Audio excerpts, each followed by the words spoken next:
Finland का बहुत ज़्यादा ज़ोर स्टार्टअप पे है और इसके लिए दुनिया भर से लोगों को बुलाता रहता है। और आर्कटिक 15 जो है इसमें मुख्य तौर पर यूरोप से जो इन्वेस्टर्स हैं वो आए हुए हैं, लेकिन एक भारतीय जो कि जिन्होंने कि स्विट्ज़रलैंड में अपने आप को इस्टेब्लिश किया हुआ है पिछले तकरीबन 2 दशक से। हाँ जी। और वो भी यहाँ फिनलैंड चल कर आए हैं। आखिरकार ये जो आर्कटिक 15 है, क्या इंटरेस्ट है आपका और क्यों आप यहाँ पर आए?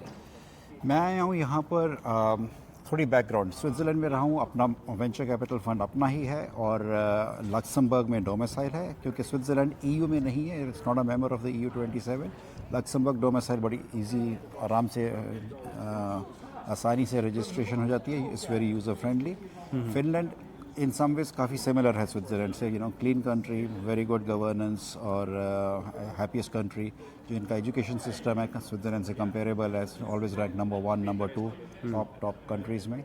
और क्योंकि ये थोड़ा सा हिडन जेम है, ज़्यादा लोग बड़ी कंपनी स्वीडन से एसोसिएट करते हैं। बड़े कॉर्पोरेट्स हैं वहाँ से बड़ी कंपनीज भी आई हैं। और नॉर्वे का बड़ा $1 ट्रिलियन फंड है, सॉवरेन फंड।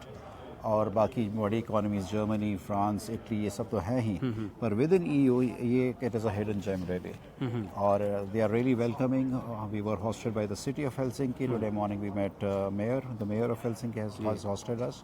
और प्राइमरी नहीं तो सेकेंडरी ऑपरेशंस हम यहाँ से देखेंगे। तो क्या करना चाहते हैं आप यहाँ? यहाँ पे हमारा जो वीसी फंड होगा उसमें नंबर 1 तो डील फ्लो है। यहाँ पे बड़ी अच्छी इंटरेस्टिंग कंपनीज हैं, फूड एरिया में, एग्रीकल्चरल एरिया में, टेक्सटाइल के एरिया में। क्योंकि मैं टेक्नोलॉजी इन्वेस्टर नहीं हूँ, मटेरियल्स इन्वेस्टर हूँ। सो बड़ी अच्छी डील फ्लोज हैं, बड़ी अच्छे इन्वेस्टर्स हैं। और यहाँ के जो छोटे फैमिली ऑफिस हैं वो भी बड़े सपोर्टिव हैं। उनका नज़रिया फिनलैंड और नॉर्डिक से ही बचा है, पर वो भी कनेक्शन बनाना चाहते हैं कि बड़े बाकी का यूरोप से कनेक्शन, इन पर्टिकुलर स्विट्ज़रलैंड से।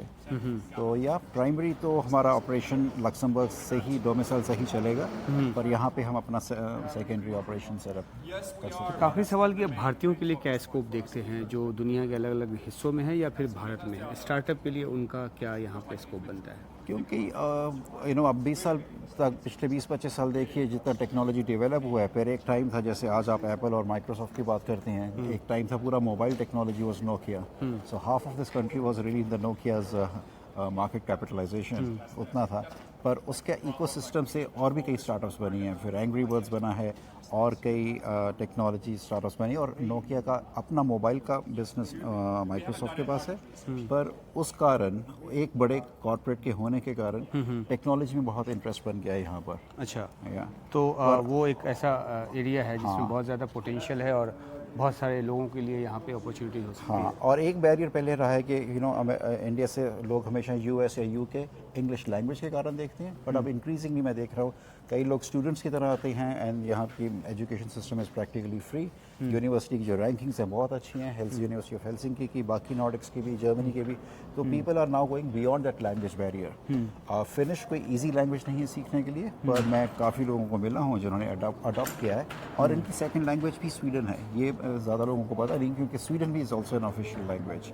सो इन दोनों में से आप एक सीख ले तो आप अच्छी तरह से इंटीग्रेट हो सकते हैं इस कंट्री में। तो बहुत कुछ है फिनलैंड के पास जिससे कि भारतीय जो हैं वो उनको फ़ायदा हो सकता है और अपना स्टार्टअप में अपना करियर जो है वो लेकर यहाँ आगे बढ़ सकते हैं।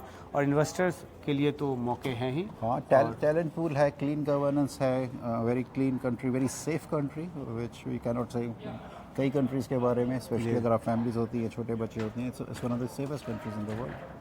तो ये फिनलैंड के बारे में ख्याल एक भारतीय जो कि स्विट्ज़रलैंड में इन्होंने अपने आप को इस्टेब्लिश किया है, और वो जब चलकर फिनलैंड आए तो आखिरकार क्या वजह इनको खींच लाई, इसके बारे में बता रहे थे हमें जो विवेक डोगरा जी हैं वो। Thank you. शुक्रिया हमसे बात करने का। Thank you.